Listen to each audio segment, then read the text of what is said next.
और चाहे वो नाहरगढ़ का किला हो, जयगढ़ का किला हो, आमेर फोर्ट हो, ये सारी चीज़ें आप राजस्थान में जब जाएंगे तो आपको मिलेंगी।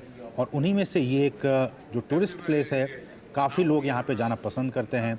हवा महल है जिसके लिए दूर दूर से देश विदेश के लोग यहाँ पे आते हैं और इसे भी वर्ल्ड हेरिटेज लिस्ट में शामिल किया गया है।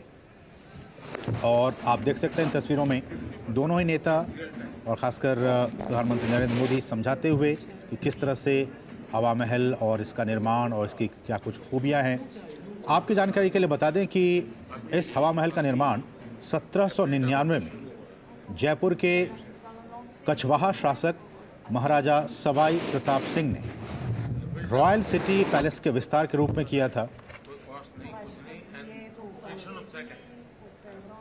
और आज ये शहर के सबसे लोकप्रिय टूरिस्ट अट्रैक्शन में से एक है।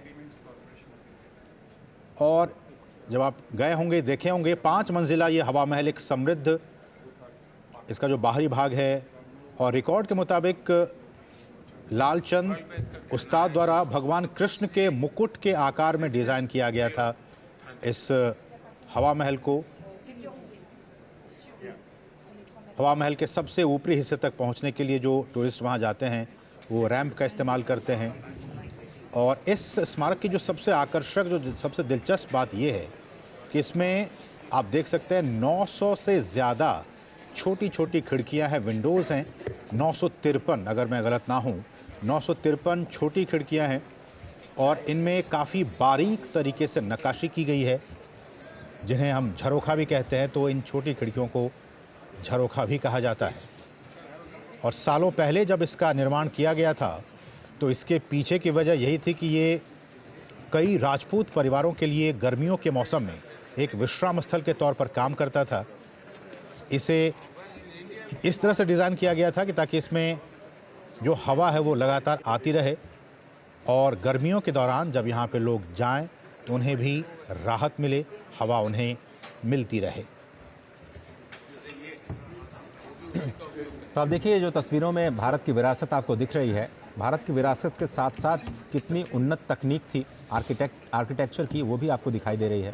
5 मंजिला ये इमारत, जिसमें जैसा कि बताया अभी असीम ने कि 953 झरोखे, और जो महल में रहने वाले लोग थे इन झरोखों के जरिए जो डेली लाइफ है उससे परिचित होते हैं। और इस वक्त देखिए कुछ शॉपिंग भी चल रही है और दुकानों में जो आर्टिफैक्ट हैं पूरी दुनिया में मशहूर हैं राजस्थान के, खूबसूरत नक्काशी के लिए राजस्थानी कला जो है, और भीम यूपीआई जिसकी गूंज पूरी दुनिया में सुनाई दे रही है।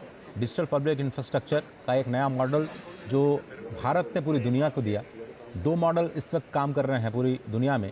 एक मॉडल जिसमें प्राइवेट सेक्टर की कंपनीज़ कोई सलूशन देती हैं, और दूसरा मॉडल भारत ने दिया कि आप पब्लिक सेक्टर की तरफ से एक डिजिटल प्लेटफॉर्म या इस प्लेटफॉर्म को बनाएं और उसके बाद उस प्लेटफॉर्म को सभी लोग इस्तेमाल करें।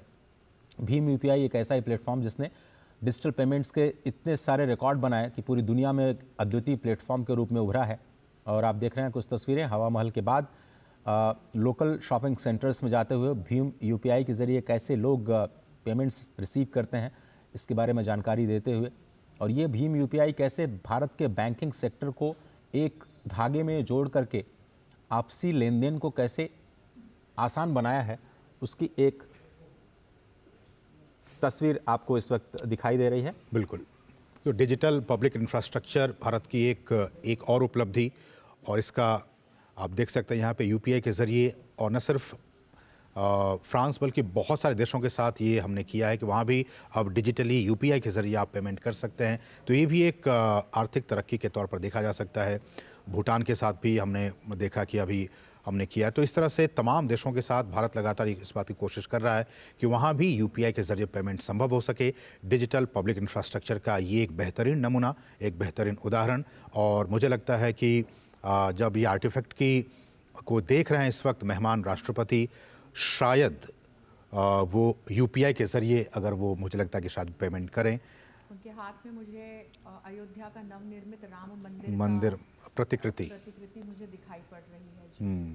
और भीम यूपीआई के बारे में प्रधानमंत्री मेहमान राष्ट्रपति को बताते हुए भारत की ये समृद्ध विरासत, सांस्कृतिक विरासत और उससे आगे बढ़ते हुए जिस एक ज़रिए से, जिस एक धागे से अभी पूरे भारत के लोग जुड़े हुए हैं, खासकर डिजिटली। हम जानते हैं कि लगातार बीते वर्षों के मुकाबले अभी कुछ डेटा आए थे, अजय बेहतर बता पाएंगे कि कई गुना वृद्धि हुई है बीते वर्षों के मुकाबले इस साल 2023 में, और 2023 के आखिर तक में कि करोड़ों की तादाद में ट्रांजैक्शंस हुए हैं अब भी यूपीआई के जरिए। 10 बिलियन का ट्रांजैक्शन हम हर महीने कर रहे हैं और ये रिकॉर्ड बनाया है हमने, और सिंगापुर के साथ हमने करार कर लिया है। कई सारे देशों के साथ और भी बातें चल रही हैं जिसमें हम यूपीआई को और ज़्यादा कनेक्ट करने की कोशिश कर रहे हैं। लेकिन इन तस्वीरों में आपको 3 चीज़ें स्पष्ट तौर पर दिखाई देती हैं। एक तो राजस्थान का आर्टिफैक्ट, वहाँ के जो छोटे छोटे एमएसएमई सेक्टर है वो किस तरह से अपने लाखों लोगों को रोजगार देता है। अब एक मंदिर की आप छोटी सी एक प्रतिकृति ही लीजिए जिसका